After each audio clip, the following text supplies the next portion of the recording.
Time for Soccer Cards United, episode 118. This is the best soccer card podcast in the world. My name is Jason. That's Enzo. Hi, Enzo. Hello, Jason. We're a day late, but that's just the way it is. For good reason, though. We're not going to get into it. No, for maybe a little surprise for the listeners. Little surprise soon. Yeah. I'll start you off with a review from Down Under. 5 stars. Do you think that surprise will be like this week? I couldn't say. I would say maybe next week. Okay. In line with the thing that it's for. Yeah, but when would that happen? Could be for this weekend, or That's it what could I'm be saying. for, I don't know, no idea. We need to make sure to ask them. Yes. Review time. Review time. So 1 review this week. 5 stars. A must listen. Definitely the best soccer card podcast, raw and real with plenty of laughs and learnings. That's from Mopman Oz. Fact. Down in Australia. Since this is Apple Review Australia. Apple Podcast Australia, yeah. Thank you. Raw and real. We have a few Australian listeners, and I think we need to battle to get some more because they're all down there. I think they're all in it. The ones that I know that are in it like it, except for one. He stopped listening. Yeah. But he's a good man. If you don't like it, you don't have to listen. Yeah. Today I'm going to find out when I'm next going to the United States, Jason, would you believe? That's pretty cool. Yeah. And are you going to reveal it on the air? If I find out. Oh. It's the 2023. It's year 2 of VCon. Oh, yeah. It's in Indianapolis. Is it? Oh, how did you know that? It was on Twitter. I missed it. I just seen it now. I'm going to Indianapolis. The racing capital of the world. I think that's kind of like how the... Wait, Minneapolis? Minneapolis, Indianapolis. They're different. Different. Very different. Where is that? Indiana. Yeah, but like, where's that? Are we still on the east? It was Midwest. Midwest? Yeah. I honestly thought it was going to be Austin. Oh. And I have a friend that just moved to Austin, so I was very excited. Why did you think it was going to be in Austin? That was the kind of rumours. Oh. I'm far enough from Austin. Yeah, long way away. I'm not close to Chicago, but I'm kind of close to Chicago. Yeah. But not really. America's so big. Yep. How far from Chicago do you think I am? Oh, Cincinnati? Yeah. You're over that way. Yeah, no, I'm right there. Rest in peace, Harambe. That's going to be a long flight. 191 days, Jason. Now, we do have a listener that will give you a ticket to this event. No, thank you. Great. Indianapolis. Exciting. Yeah, no, that's Go brilliant. and see IndyCar. I'm sad that you knew before me. Yeah. I just looked at it. Okay. Okay, Because kind of like the World Series, I saw it was the racing capital of the world, and I said, no, it isn't. Wow. You know, give some respect to Europe, please. Please. Stop. Okay. So if did they say when it is? 191 days. Can you tell us a date? Like we don't. That's what it says. I'm just counting. I don't know when. All supercomputer. Oh, the 18th of May. There you go. So Enzo will be in America on the 18th of May. If you want to make an appointment with him, Listen, we have. I know for a fact. Yeah. I've shipped to Indianapolis. Let me tell you.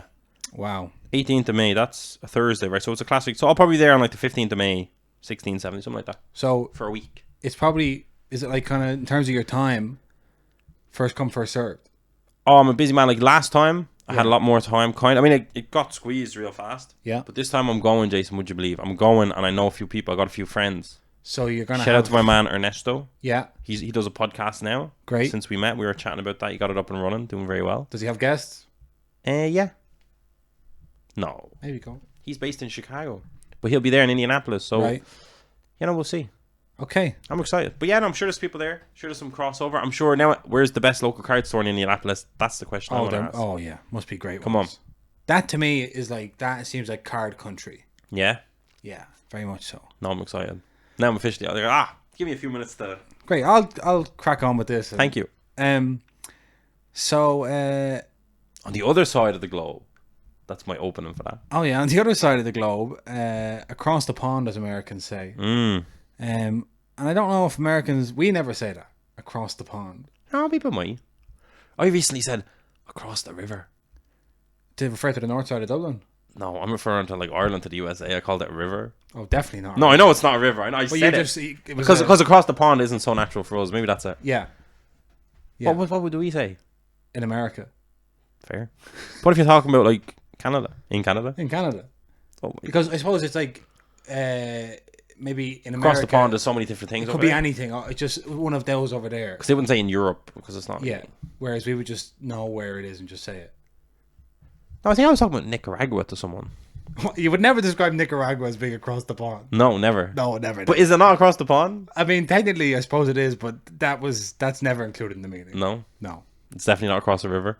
Not rivers, not a There pond. must be a river in Nicaragua. Sure, it must be. Must be. Must be. My God. But here, we've been close observers. The river dried up. Sorry. Okay. Oh, I'm sorry, Jason. If anyone doesn't know, I have monitors in my head. It scared the shit out of me. A lot of people are listening. To this, Yeah, and yeah, you yeah. probably don't adjust the levels, and they just. I'm Yeah. sorry. No, I'm it's giddy. alright. I'm giddy. It's later in the evening. Yep.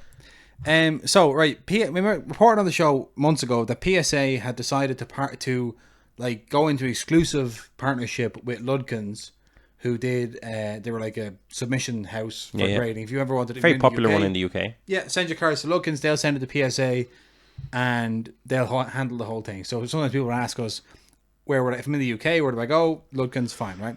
And then PSA, as part of their attempt to grow internationally, decided to license Ludkins to become PSA UK. And for a while there, we were getting messages, because we talked about it a few times on the podcast, but then it kind of didn't really seem to be picking up momentum. And people were kind of messaging going, do you know what's going on with that? Is it all happening or not? And we were kind of like, well, we don't know because we're not in the UK, but, you know. Anyway, that was the last I heard of it. Yeah. Until the other day when PSA Got spicy and released a statement on the PSA customer communications page, which I will read for you now. This is from the 4th of November 2022. Dear PSA UK collectors, effective immediately, PSA is discontinuing its relationship with Ludkins Collectibles. Ludkins is no longer an authorised PSA dealer or allowed to use the name PSA UK. Ludkins has failed to pay PSA for its services, while PSA believes that Ludkins has already collected payment from its customers. Even though PSA has not been paid by Ludkins, all cards that have been received by PSA, the last order received was September 28th, have been graded and are in PSA's possession. Furthermore, PSA offered to return the cards to Ludkins despite lack of payment so that Ludkins could return the cards to their customers, which unfortunately was met with resistance and further demands. Our focus is now determining a safe path to return these cards to their rightful owners without Ludkins' involvement. So let's stop there for a second. That is explosive stuff. Yeah, they really went at Ludkins. They came out and said, we've been grading cards that Ludkins have been sending us, and we haven't been paid for them. And they're cut off. They can no longer trade as PSA UK. We're revoking our license. Okay, it goes on. Unfortunately, Ludkins has not shared any details with PSA on which cards belong to which customers, so PSA is currently unable to individually engage with Ludkins customers to return their cards directly. To return the cards to the correct customers in the safest way possible, PSA will move forward with a formal disposition process for all unpaid orders submitted from Ludkins UK. Once complete, the disposition process will allow PSA to take legal possession of the cards and, with the help of a third party, return them to their rightful owners. We'll provide timing updates in further communications. Our number one goal is to return the cards to their owners. PSA will not be asking Ludkins customers to pay again for grading services. They'll only be asked to cover return shipping. Looking ahead, we are making changes to increase the confidence of PSA and our dealer program to collectors in the UK and around the globe. If you are a customer of Ludkins and believe that you have cards that may not have been returned, please fill out this Google form. Then we can begin to collect information that will aid us in returning your cards. For more information, follow us on social media. Thank you for being valued customers. Signed, the PSA team. Enzo, reaction? Crazy. Mad.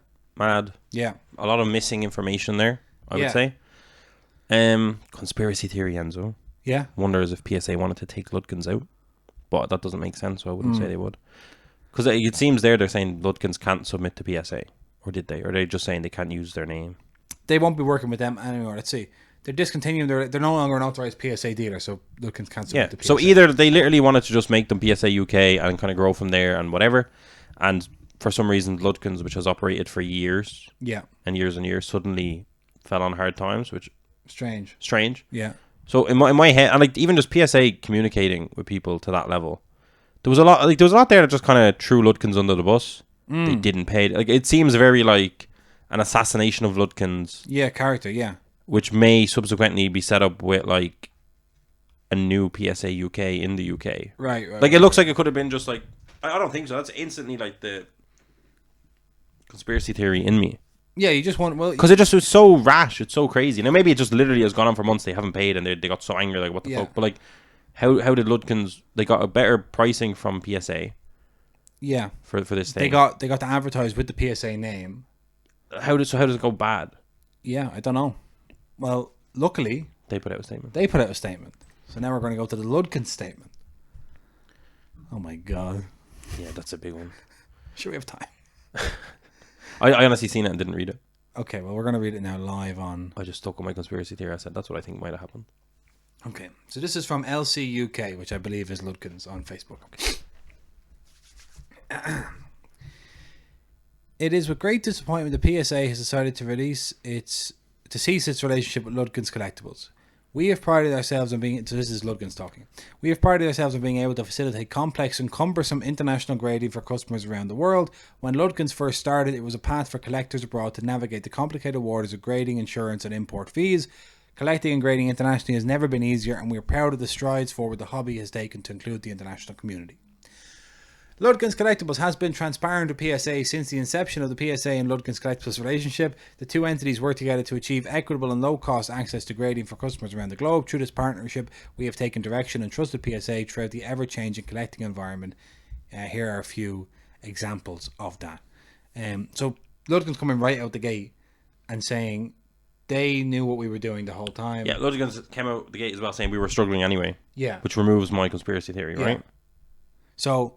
here are some things that PSA and Ludkins have worked through together over the last number of years.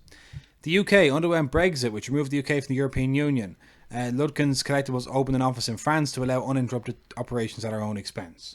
Okay, so they're putting their cards on the table. That's fair. Yeah. COVID-19 caused a global pandemic. This forced temporary shutdown and work stoppage at PSA and our offices. After several weeks, operations resumed at limited capacity, essentially bottlenecking past production throughout the entire operation. Next, hobby enthusiasts around the world rekindled their passions with this newly discovered time at home with families. Nostalgia was revitalized worldwide. Collectors market surged. The hobby has never been more alive. Demand was unprecedented. Ludkins Collectible expanded offices and hired more staff to meet the unparalleled expansion. It was amazing to see how far collectors had come. Okay, so that's he's really bringing us through. Yeah, and also that's kind of where whenever you hear of rapid growth, you think that's a There'll risk. be a pullback. Yeah, something's if that market now contracts, people are overexposed. it sounds like you might be a little bit overexposed. But you can't just sit there and not expand. You got to grow with the expansion. Yeah. So next is these are all just things that happen. PSA shifted from a public to a private entity. Throughout the diligence period, PSA continued to take new orders, although it would have been impossible to maintain current service levels of existing capacity. PSA prioritized successful transfer of ownership over the needs of the collector. PSA prioritized a successful transfer of ownership over the needs of the collector.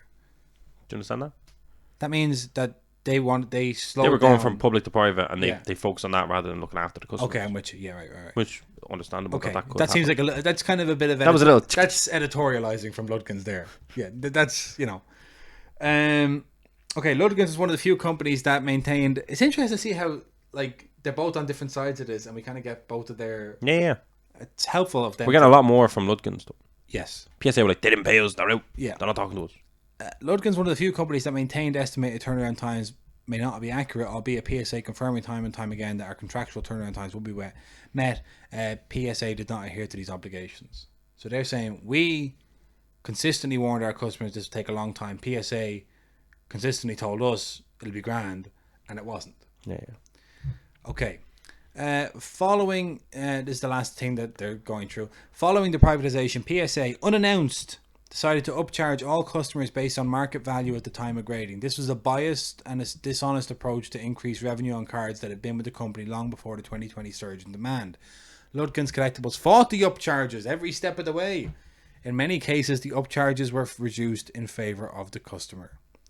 So Ludkins here painting themselves as people who have grown with PSA throughout a difficult period, have undertaken expansion at their own expense, and who have not been met with a similar effort by PSA, who were more interested in going private. And they were more interested in looking after the customer and the hobbyist.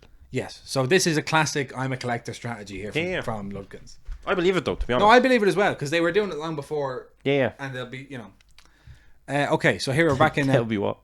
I was going to say they'd be here long after, but that doesn't look like it's true. So here, back into it now, right? Ludkins Collectibles has tirelessly fought for our customers when PSA experienced immense change. PSA has had a strong line of sight into the business throughout our relationship. When PSA decided to stop taking in new orders, PSA told Ludkins in writing Okay. new submissions would resume shortly. This grew to several months and then to over a year before Ludkins made the difficult decision to shrink operations. PSA was aware the current model was not sustainable. Time and time again, PSA communicated that they had our back and the customer's best interests at heart. PSA strung us along, and decisions were made based on private direct communication from PSA. Eventually, PSA and Ludkins formed the partnership you've now come to know as PSA UK. Now, I would say that's a strange kind of jump to go from... That's like you're in this kind of situationship and you're fighting all the time, Yeah. and then you're like, I'll make her happy, but just say you're my girlfriend. Yeah, it'll get better if we just commit more. Yeah, you're officially my girlfriend. Although like we're building this upon a very dysfunctional situation, and probably going to stay dysfunctional. Pillars But of stand. now I've stuck a little label on it. I've appeased you a little bit. Yeah. But it's not going to end well. It's not going to... This is all going to end in tears. Oh god. I mean, they just described they're constantly fighting. PSA are on constantly... they have different priorities. Yeah. They're constantly breaking different promises. wants, different needs, Jason. Yeah. And so then all of a sudden, boom, we're in a partnership. Yeah. And all their friends are thinking, this is never going to work. This is a disaster. Now you're going for dinner with the friends and you're kind of there knowing next month this isn't even going to matter. Oh. They're telling you how happy they're. I don't think so. Okay, eventually PSA and Ludkins Collectibles formed the partnership you've come to know as PSA UK. This was the amicable solution to moving forward, navigating through the rough waters together and toward a new future. I've been there before. PSA provided ample intent for Ludkins Collectibles to continue operations under the safeguard of a brighter future. They were sold a dream. Oh, the ring's coming. Yeah. It was a path for PSA and Ludkins to mutually... I'm reading this and I'm shaking my head. Oh. It was a path for PSA and Ludkins to mutually provide the highest level of service possible to our customers. PSA acknowledged our distressed financial situation and agreed to this. So they were overexposed. They had to suddenly contract because PSA weren't grading the stuff fast enough. So submissions dried up, revenue stops coming in, all those expansions. PSA locked for a while. They weren't taking anything. So, and then PSA say, well, listen, why don't we just kind of, we're in this hole. Why don't we just keep digging? That'll work. PSA acknowledged our distressed financial situation and agreed to the lowest private dealer rate worldwide at $16 a card in July 2022 after 3 months of waiting and negotiations. This was the interim path to allowing for continued operations at necessary capacities. 6 days later... Oh, this is hard to read. This is tough. This is tough. The only thing I did read. I seen this. This is a horrible situation. 6 days later, PSA offered an $18 special globally for all cards. This is like buying a box of PSG Chrome and then he signs for Bellini. That's what this is like. That feels similar, yeah. Yeah, doesn't it? Yeah. That's what my mind went to. So this was a punch to the gut after tirelessly working on a mutual agreed path forward. This suffocated our ability to operate and forced the creation of PSA UK. Oh, I see what they're saying. So they gutted Ludkins so that Ludkins would have no choice but to come under the umbrella. Oh my god. They said they made it no longer viable to act as a middleman, so that Ludkins' only option was to come in-house. Okay. That's what I'm reading. Maybe I'm reading this wrong, but I think that's what I'm reading here. The timeline's a bit confusing. The sole outlying issue was the cards that were yet to be graded. PSA UK continued to operate and take in new submissions while under the branding of PSA UK. As time went on, PSA UK continued to hemorrhage money to maintain minimal levels of staff. All while operating under the impression PSA UK's full book of business was being transitioned to PSA's full ownership. So they were told, come in-house, we'll keep you afloat. Doesn't matter if you make a loss, you're under our umbrella now. And we're up. And we're fine. We'll subsidise you. During this period, so now all of a sudden we're the first person. You realise this is actually... This is someone's real experience. Yeah. During this period, I sold off personal assets, including my collection, to keep the company afloat. No. Mind you, the deal with PSA UK did not include any cash payout for Ludkins Collectibles, so it wasn't they didn't acquire them in a cash deal. The entire company was offered to PSA in exchange for a full-time leadership role with PSA UK. He said, I'll come in and run it. Don't give me anything for the company. Just take over and let me run it. Let me have a position. Let me have a position. Oh no. I sacrificed everything Ludkins had in hopes to continue providing trusted collectible services to those of us overseas. PSA waited until there was no other option than to force this outcome. Until there was no other option to force this outcome. The contractual grading turnaround times were not met, and PSA has had full visibility into our financial health since the beginning of the pandemic. We agreed on a solution, and PSA has decided to remove Ludkins from its plans after significant good faith discussions on our behalf. Prior to PSA's announcement today, the full customer list was offered with line item details so that PSA may ship directly to the customer. This offer went unanswered. So this is a crucial... Yeah, crucial. This is what actually happened. PSA are trying to paint themselves very... Yeah. Like, on the two sides of the story, I believe Ludkins, by the way. Yes. Comfortably. I generally tend to think that if a big company does something like that, like has a that statement just looked crazy. Yes. They haven't paid us, they're scumbags. Yeah. I was like, who's releasing this statement? Yeah. I don't question this. I think this took a long time to write, and it was also everything. You didn't even have to double check any of it. He was in it. Yes. Finger on the pulse. Yeah, this statement here, now, we're not taking sides, but this statement here was not written by the legal department in Ludkins. Okay. This offer with an answer. I come to you, the community. Yeah. As Barney Ludkins. I didn't know his name was Barney. Sorry, I didn't know his actual name was. I didn't know Ludkins was his surname. Yeah, no. Just when I read the name, it kind of suddenly conjured an image of a man. I come to you, the community, as Barney Ludkins with my side of the story. I've given everything for this company and the collectibles community as a whole. PSA strung me and many other dealers along until we had nothing, and it was too late. My final request to PSA requested assistance with completing the return of outstanding customer cards. PSA declined. Signed, your fellow collector, Barney Ludkins. Holy smokes. Yeah. I was about to make a terrible joke in the same vein as like NFT. When it's like, my ape's been stolen, people are like, get rid of it. You said your fellow collector, but you sold off his collection. But that's a very distasteful joke. Yeah. That was true. That was a very horrible statement to have to read. That was very corporate versus collector. Yes. That was a very... Oh, what can I even describe? That's like a very... symbolic of the current times we're in. Yeah. Maybe, you could say, in some degrees. Yeah. PSA in a position where they've kind of completely taken the number one spot as a grading company comfortably. Yeah. They don't need to assassinate Ludkins. No. But they seem to have kind of decided to strategically do that. They're what they're trying to do, I think, is take Ludkins, behead them and put their head in a spike at the city gates as a warning to the other townsfolk. But for what? To say that when we offer you terms, you take them. We did take them. I know, but I don't know what they expect. He was basically giving them everything. He was like, do you know what? But obviously, to a point where you're like, I don't even want a cash deal for this brand, because Ludkins was a brand built up. Yeah. I can say like Ludkins off the top of my head. Oh, I need to sub. Oh, Ludkins. Yeah. They're just like that. Yeah. I don't know. They just completely. Dismantled it. But like the fact that he was like, I'll give it to you for everything. I just give me a position, because this is kind of what I do day to day. It's what I love to do. I still want to do it. Yeah.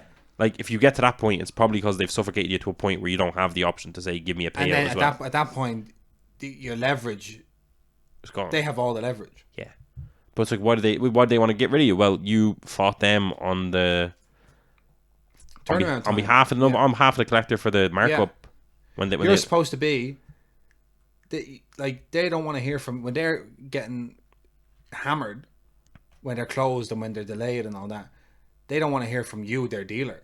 Yeah, not great. They want you to just say, never. There's stuff collectors are asking. Don't worry about it. Don't worry about it. Very tough. Now, obviously, I've never actually personally dealt with Ludkins. No, neither have we. Neither have I. So I don't know anything. I'm sure people have lots of different opinions of them as a company and all that. Yeah, we're just looking at it completely from here's the two statements. Here's the two statements. I'm looking at some of the comments. Facebook comments. Someone says, if we really want our cards back, This is Joseph on Facebook. If we really want our cards back, I don't think the best way to resolve the situation is to pile more pressure onto Ludkins, which is obviously in tremendous difficulty. Let's give them a chance to make things right and provide detailed information on our decisions to us or the PSA. I don't really know who's responsible for this company, and I agree that it's difficult to trust Barney right now. There's obviously been a loss of trust between the Ludkins and the customers. But bashing someone that has nothing to lose is pointless. Let's give them a way out. That's a fair enough. Yeah, I can understand obviously people that submit cards, which we didn't even talk about that angle. Yeah, must really suck. But then on the other side, somebody's saying PSA's got nothing to do with it. You ballsed up your cash flow beyond repair, and now you owe a lot of people money. Fair as well. I mean, this is a classic. You can't run a business on promises from a corporation. No. Do you know? Yeah. Like his flaw there was kind of the expanding too fast when the demand came in. Yeah. That was a decision that you could argue was wrong. Yeah. You know, you could have had bigger delays. You could have taken on less cards. You know, you could have not tried to capture everything. Yeah. In that moment, whether you did it for good or not, like that expansion was a risk that obviously put you in financial difficulty. And then continuing to operate is kind of like selfish. Like you shouldn't be taking in cards if you don't think you have the financial capacity to fulfill that, you could say. But ultimately, like, I mean, I'm reading here. I'm not even going to read any more. We're going to go to customer reaction in a second, but this is just random Facebook comments. I'm not going to, it's like it's like every Facebook comment anywhere. It's a cesspit, like, but a lot of anger among people. It kind of comes down to what, like, from people are saying, well, if you can provide PSA with the details, that'll prove that Ludkins are telling the truth, which completely justifies why PSA are denying that offer was made. Because what are PSA going to say? If PSA say Ludkins have since provided us with the list of people and we're not dealing with it, or like they helped us and now we're going to give everyone the cards back, then they'd be basically admitting, yeah, we kind of just fucked him over. Yeah, but you're allowed to fuck people over in business, kind of. You're allowed to. No, it's not good. It doesn't look great. Like, it could be a win for other grading companies, particularly in Europe, UK region, potentially. Yeah, could be. Yeah, it may put a lot of people off PSA, or just kind of moving your cards out of the country in general. Yeah. So I'm not going to read random Facebook, but one of our PSA statement was crazy. Long-time listeners, Liam at Sports Cards Cymru, had, I think, a couple of cards here and has gone through it on his Twitter, which I recommend checking out. But just to go over this, because he's kind of like, I trust that this is not going to be complete sensation, you know. Yeah. I'm glad the statement's made with PSA, but still have some questions to answer about this debacle. While I've never subbed, I did decide to sub cards through PSA UK after their launch, believing it was a legit operation under the PSA card brand. PSA UK launched in July following rebound from London Collectibles. It had its own Facebook page and IG page. They also had a launch document. We went through the launch document on the show. Presumably, this was all signed off by PSA. In a statement, he makes it clear, that PSA were well aware of the distressed financial situation they were in, and they still gave the go-ahead for the PSA UK rebrand. As a customer, this is infuriating. Sure. Why did they legitimize a failing business where thousands of cards were already being held back for non-payment? Why did they continue to accept submissions from them? I'm lucky to have only sent 2 cards in August, and I haven't waited in years like some. I even had an update a few weeks ago. I'm glad PSA have a solution to get the cards back. I just hope when they launch a future UK service, the necessary due diligence is done. That's very fair. I mean, it is, like, to me, why would PSA UK lend their brand to a company that they were destroying and or seen failing already? Yeah, whether or not. But they seen failing without the real intention of floating them. Yeah. So they, and my kind of thinking is, if I want to be cynical about it, give me cynical, Jason. PSA are looking, going, we've been told so many times we should open in the UK. Now, if we want to do that, we have to go to the UK, we have to hire people, we have to relocate staff, we have to figure it out. Office, we have to figure everything out, we have to figure all this out. If we just rebrand a middleman, then they can do the proof of concept work. And really the only figure that matters at that stage is just submission numbers. And it also means if we balls it up, which, considering the fact that we're going into a new market in a volatile time with all this stuff, if we balls it up, which we may very well do, we'll have someone to hang out to dry. If PSA, so like if someone in senior management, the VP of growth at PSA, the chief vision officer at PSA, has this great idea and says, I'm taking an office of people to England and we're going to do it, and then mucks it up, that's going to be His job. his job. It's going to be his neck. If he outsources it, takes a chance on it, doesn't really invest any money, and all the cards are being paid for as they come in the door, if it goes wrong, you've got a patsy, you've got a fall guy. Hang him out to dry, and then you go, see, I told you we couldn't do it. We're not there yet. We need a few more years. Yeah.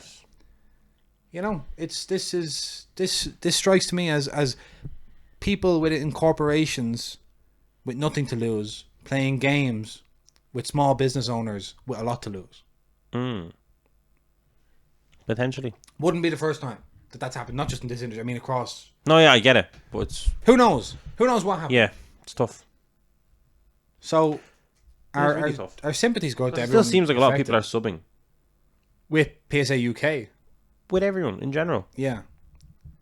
Well, they're no longer. They're no. But yeah.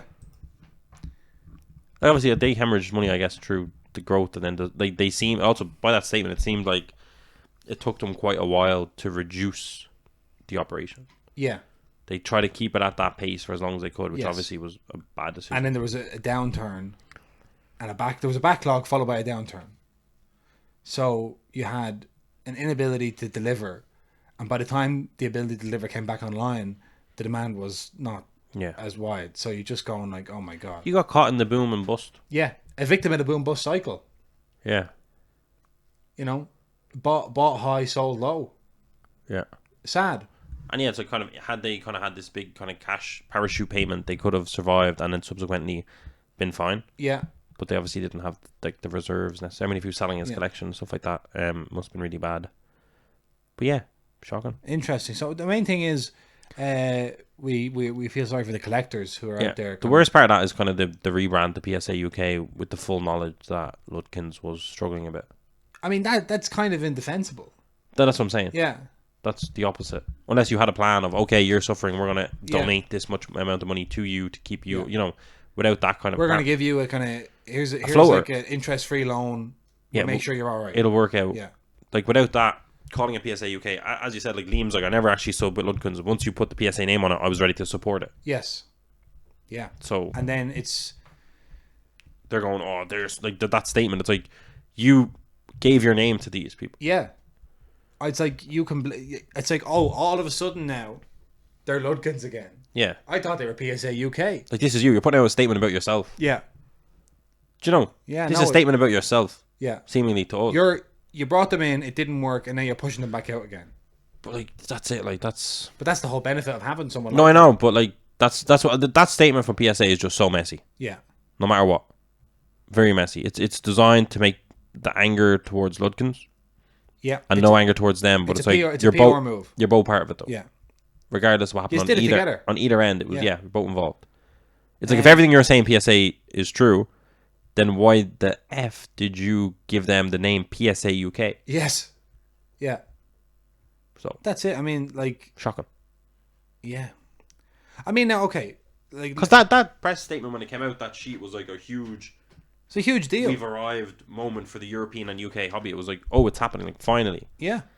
So like, this is just so sour, poorly managed, and subsequently, you know, just a big fail. Yeah. A kind of a tragic end to the PSA UK experiment for now. Yeah, for now. For now, we'll see what... But, like, this also limits PSA's ability to come back into the UK market.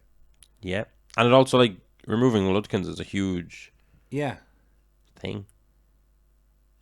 But again, maybe they got... Again, we don't know anything about it. know nothing. But, like, maybe when Ludkins went with the list of cards, there was conditions attached. And PSA... When PSA say we weren't offered the information, what they mean is we weren't offered the information Without conditions, and we're not negotiating. Yeah. You know? You wouldn't Possible. No, it's very possible. know. But it's also, like, can they even legally give over the names? Like, is that who even knows? Yeah. is that a breach of... Who knows? This is a nightmare situation. Yeah, terrible. If PSA are coming out with a statement like that, it's obviously terrible. Yeah. Like, that's a pure nightmare, even though it's a clean, yeah. pure statement. It's a nightmare. Completely. It's crazy to see. Yeah. I think it's also a reminder, like, because that how much of this we've seen so much growth in the trading card industry and all that stuff, and like there's so many, when we're at the national, like so many new corporate voices in it and venture capital and all that. But ultimately, it's still an industry that relies an awful lot on trust between buyers and sellers, between, you know, companies. All like it's still. And it's an industry that doesn't exist without collectors. Yeah. Yeah. So you have to kind of like. It doesn't do any. The collector confidence is one of the key factors in how the industry's going to do year to year. And seeing Mammy and Daddy fighting doesn't fill me with confidence. No. You know? So anyway, best of luck with that, guys. Yeah, very emotional.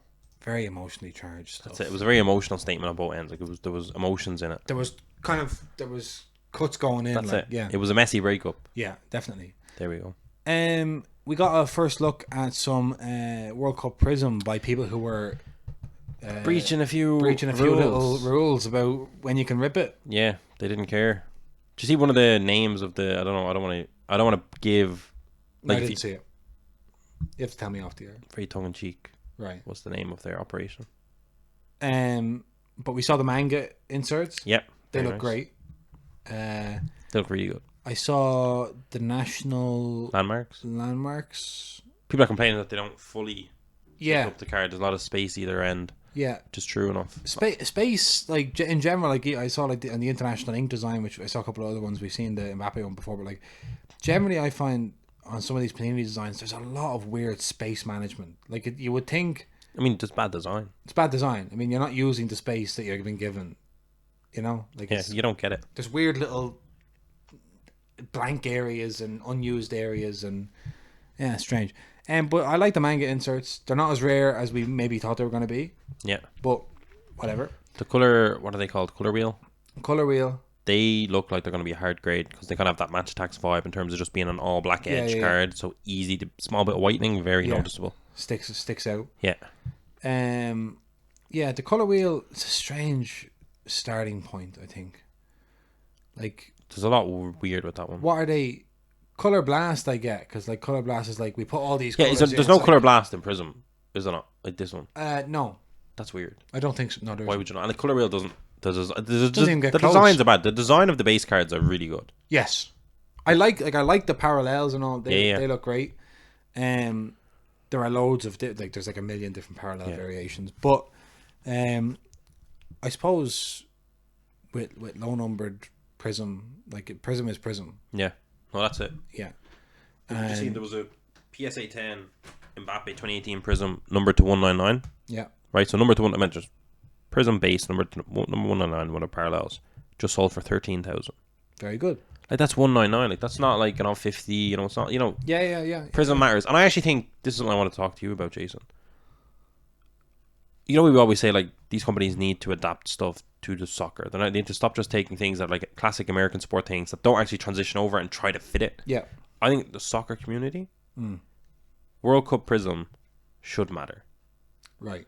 Like beyond your rookie card, your first World Cup Prism or your first officially licensed World Cup card that the player actually participates in the tournament should matter. Because like players are going to get 3, 4, 5 max in their career. If 1, 2, or 3 max basically, unless you're Messi, Ronaldo, whatever, or Dani Alves. Yeah, don't know how many he's got. But I think that matters. Like I think that's something that should really, really matter more than we even think. I think it's something that like it's once every 4 years. Like you don't get that. There's no Super Bowl Prism. I don't think. Do you know what I mean? Like that's not a thing. Yeah. And even if it was, Tom Brady can have 10 of them or however many Super Bowls he had. Like this is something that I think the market will eventually maybe move to a little bit. But I do think it should matter a lot more. Like we've had so many troughs in the soccer hobby. There was a point where the Prism had an actually crazy boom. That was nuts. And we were all like, it's based on nothing. But as we've grown on and we've learned more, it's like it was still crazy, 100%. But it wasn't based on nothing.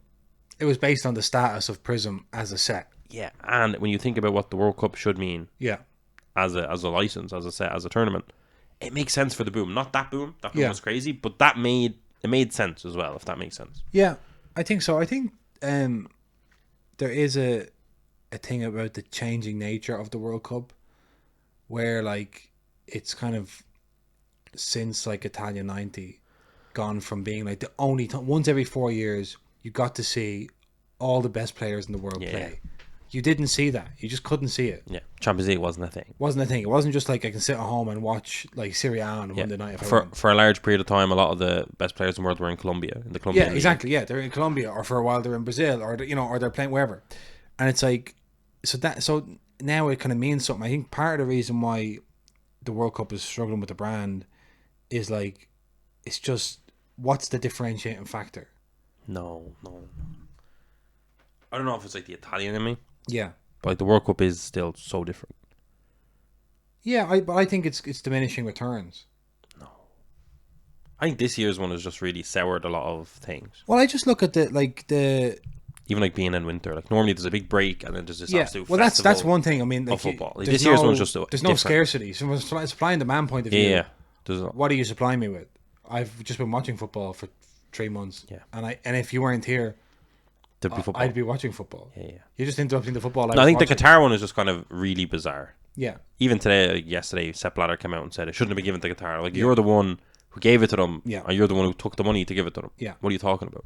Yeah. And I also think though, like even with Russia, like, which in Russia was fine at the time. There's a lot of the questions about how Qatar got the World Cup also applies to how Russia got the World Cup. It didn't, like, people tell you, oh, if we bring it to Qatar, that'll really open everything up and all that, and everyone feel better, and we'll kind of like have a good influence on the Qatar. Everything we disagree with, they'll soften. Yeah, they'll based on the soften World up. Cup. That didn't work with Russia. No. Didn't work with Brazil. It just gets worse. So, and like giving it to Russia just gave the Russian president the ability to just further his standing. Yeah. And then subsequently, what did he do? Yeah. Went to war. He used that to make. He was already fine. He was already bombing hospitals in Syria at that stage, and then he got even more bold. Yeah. And I think FIFA more bold. He's very bold. If FIFA and then by extension Panini as a licensee and all of FIFA's sponsors and license holders and all that, if they want to keep insisting that it's special, if I personally wanted to maintain the sanctity of the World Cup, I would stop ruining it. Because there's only so far like that, like, like, I'm not like, I like football, but I'm not a charity. Like, I'm not an emotional charity. I'm not going to just give you I'm not going to make up for your actions with my memories or my sentiment. You got to earn it. You got to prove it. Every 4 years, you got to prove it. You don't get points. No points. No points. No credit. No credit. You get one. Okay, we get one. Brazil, when they knocked down all that rainforest and kicked everyone out, right? Fine. Okay, that's one. Two, it's like, all right, I'm getting tired. No, the Russian was crazy because they announced them the same day. It was Russia and then Qatar. Yeah. Like the two, and it was just double. People are looking around each other. Like, what? Excuse me?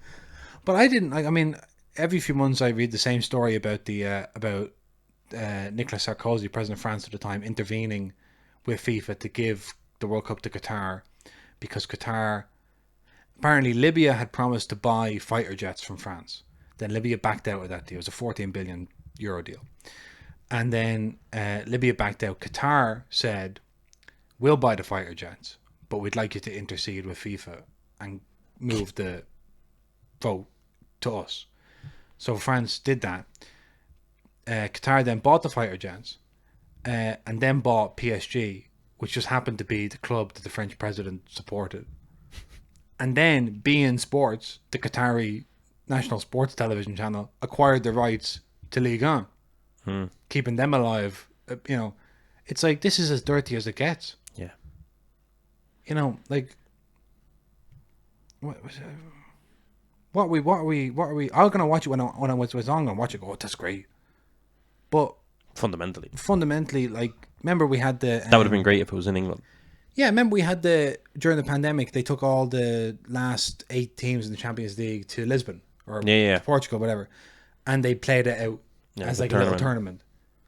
Like, if they did that every year, that would also be. It's like, okay, this is the highest level of football, and it's incredibly well organized. It's coordinated, so you can watch it all, and it's all in the same place.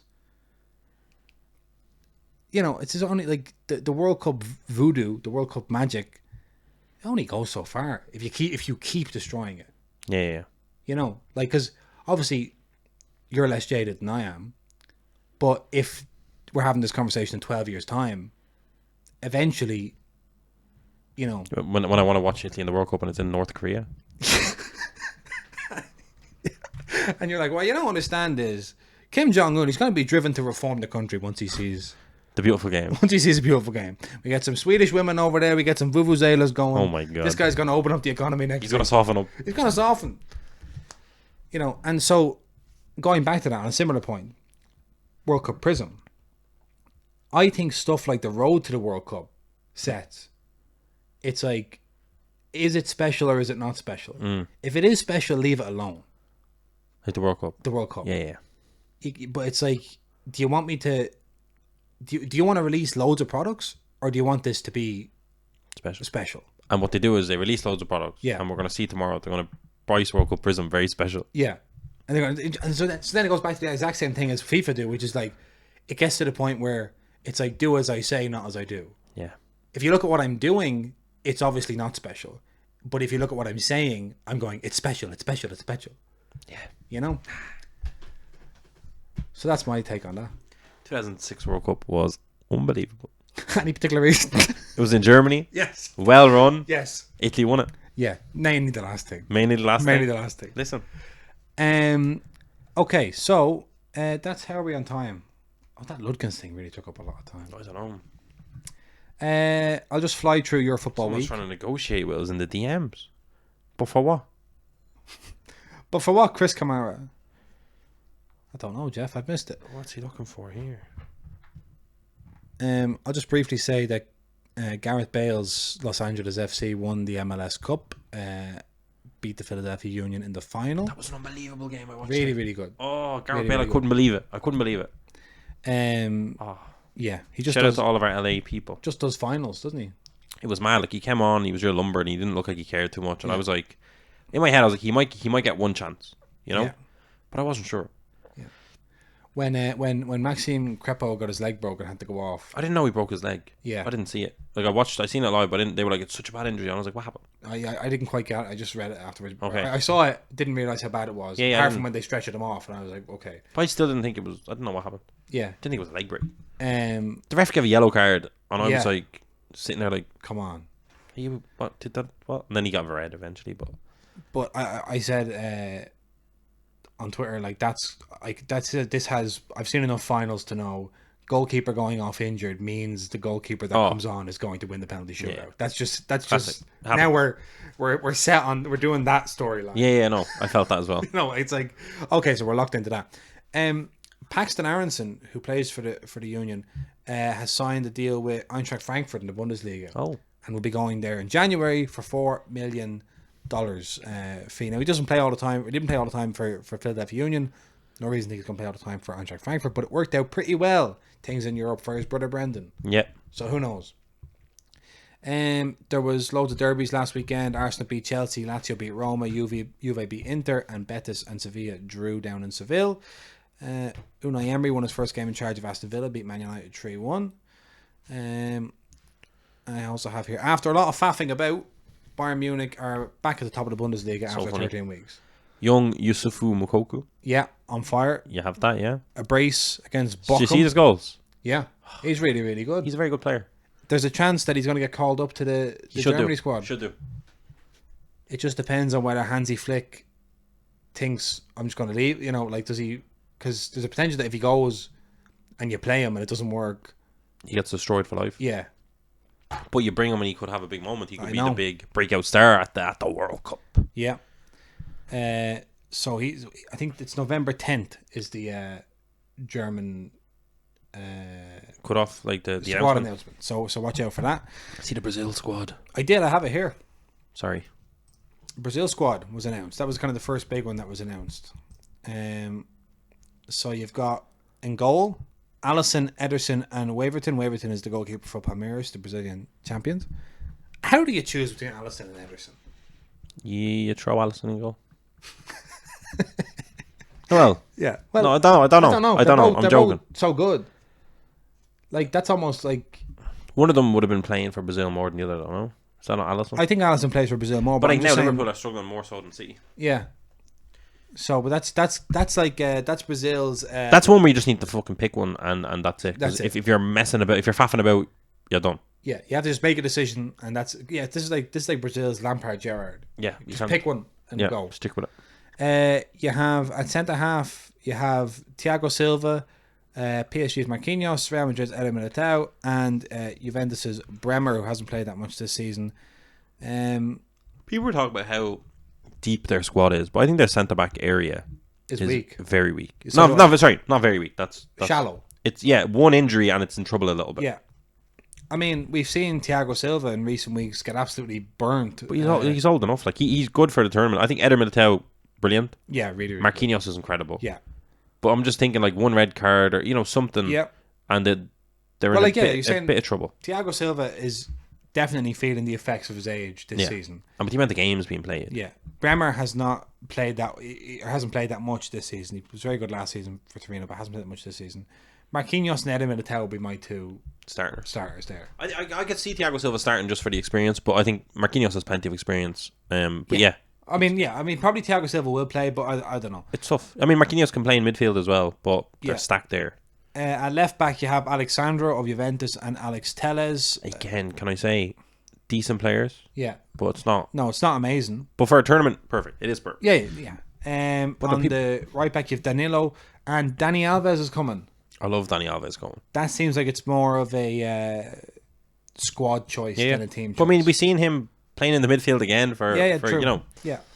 I mean, he's adaptable. In the midfield, in defensive midfield, you have Casemiro and Fabinho.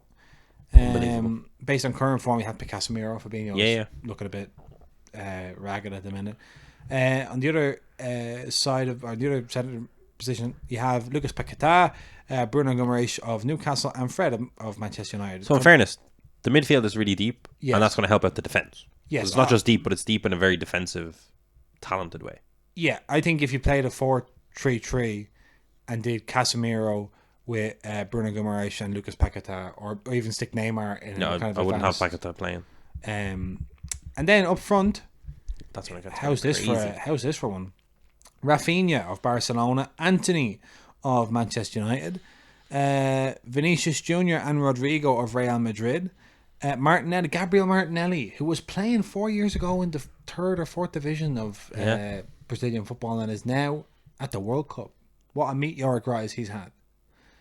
Neymar, the captain, Neymar, Richarlison of Spurs, Gabriel Jesus also of Arsenal, Pedro of, I think, Palmeiras or Flamengo, I can't remember, and Everton of Flamengo.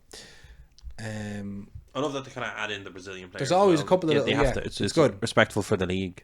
But I think that's an incredible. It is a very front good line. But it's a very good squad all around. Like I know we kind of picked the defense a little bit, but like Sandro can play amazing. Telles can be amazing. Yeah. Danilo can be solid. Dani Alves is incredible. Could end up in the midfield. I think we'll see him playing. He's not just a squad player. I think we're going to see him play. Yeah, if you're playing back four and two of the back four with Thiago Silva and Dani Alves, yeah, I would worry about getting caught in transition. But would you, if you had Casemiro kind of sitting deep, splitting the two centre backs? Maybe not. Letting I suppose Alves also you help the attack. If you have Alisson or Ederson, that's what I'm saying. There's a lot of good. Like I mean, there's going to be a fine balance the manager's going to have to put together for that. Yeah. But definitely one of the strongest squads going. Yeah, really, really good. Interesting that no Bobby Firmino. Yeah. But so it's funny to see people talking about this stuff, and like, somebody made a very good point to say, like, you need to understand tournament squads are not player of the month competitions. It's not like you do pick on form sometimes, but like, there's no form argument made for if a coach picks Dani Alves, then you go, well, he didn't pick Firmino. We picked Dani Alves, who's been playing in Mexico, kind of half playing in Mexico for the last 6 months. So he's obviously not going on just current form. Yeah, it's like he's going for something here. So let's see what he's going for. I don't know. Yeah. So more of those. I'm gonna just see if I can find. That's World Cup squad announcements. What was this? Just want to give you some dates for when they come out. I can't seem to find it. Okay, so set your calendars. Prepare to take these down. Right. So, Brazil's squad is announced. Was announced on November 7th. France is the 9th.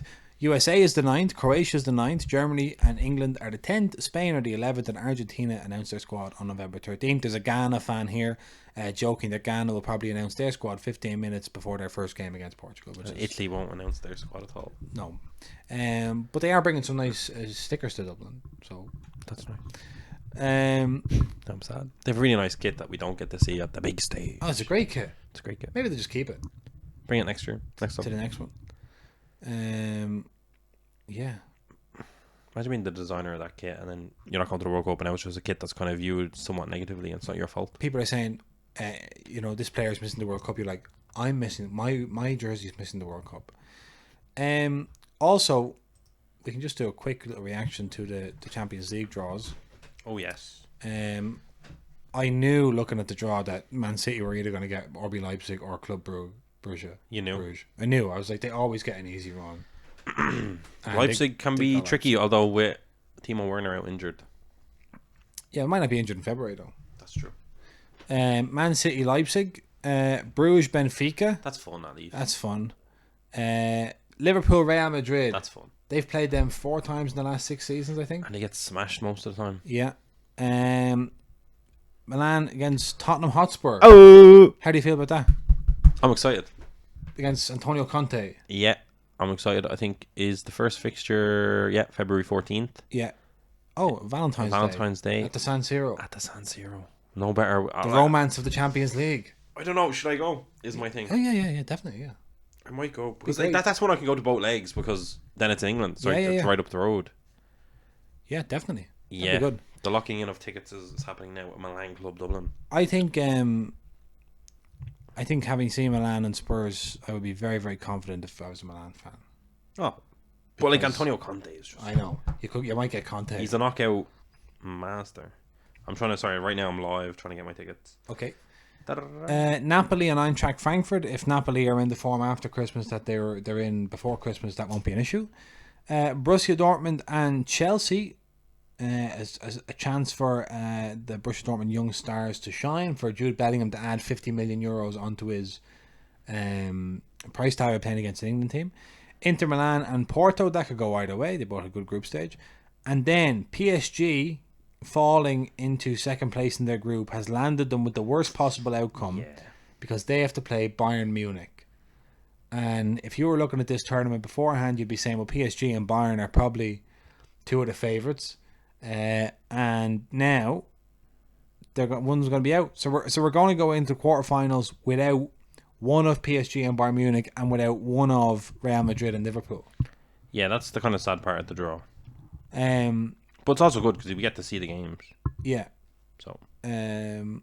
Exciting. So there you go. So that's something to look out for after Christmas. We're pretty much going to just be building up to the World Cup here for the next 12 days. And we got starts in 12 days. Are we doing a podcast on Thursday? 879. Sorry, I'm trying to remember my phone number. I'm applying for my thing. Okay. I'm going to let Enzo apply for his tickets and we'll see you. No, are we... Because we're going to Munich very early Friday morning. Yeah, we're doing a podcast. On Thursday... Morning. Okay, fine. We'll see you on Thursday. Fine. I mean, okay, good.